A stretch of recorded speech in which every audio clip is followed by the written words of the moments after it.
What's going on, everybody? It's Physical Friday, and today we're going to be talking about stretching in a certain way that we talked about when I had my friend Joe Hippensteel on the podcast to talk about his whole stretching routine, Ultimate Human Performance.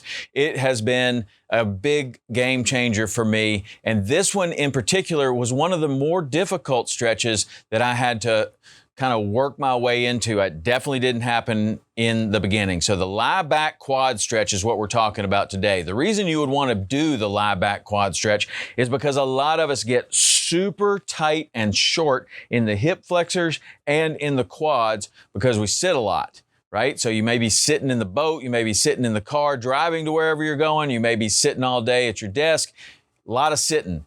And when you're sitting a lot, these muscles get shorter, they get tight, and it's very, very tough to loosen them up. And some people have a difficult time even sitting in the position that I'm in because their ankle flexibility is so poor. So you may have to start in this position here and start stretching your quads.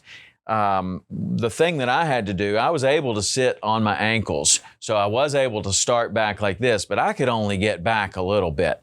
And so what Joe says is that you should never go past a 7 in pain.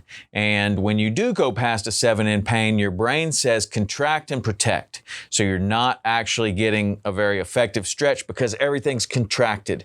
If you can relax a little bit, you can get into this position to where you are actually stretching the muscles, and it may require something even more than this. This is a medicine ball. It's going to help me to get into this position by supporting my back and allowing me to relax and allowing me to get in this stretch position. Now, you may have to use a medicine ball and 18 pillows.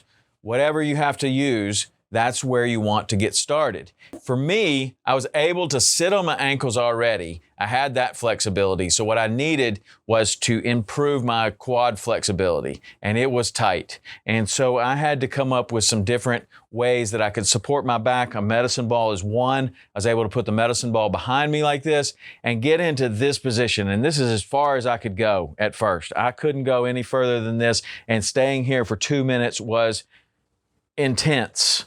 It was tight. And after the 2 minutes, as Joe says and advocates, we go into a dead zone position to where you're going to let all of the blood come back into these muscles. That's how he has helped me to regain my flexibility. So then you would go into this again for another 2 minutes, another minute on the dead zone. So this is how I was able to make it all the way down. I put something on my back. I sat in this position. Then I started to go to a smaller and smaller and smaller thing behind me. And I was finally able to get all the way down like I can today, which I thought was going to be completely and totally impossible. Touch my shoulders to the ground and touch my knees to the ground.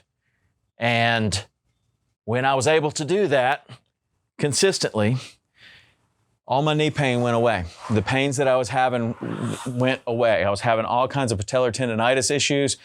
This really, really, really helped. And I'm running better. I'm more comfortable in the boat. Everything is better.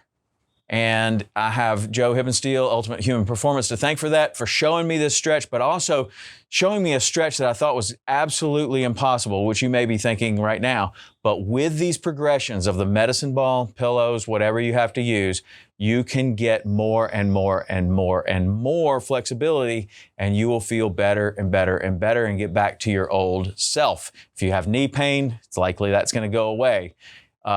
So that's how you progress into the lie back quad stretch.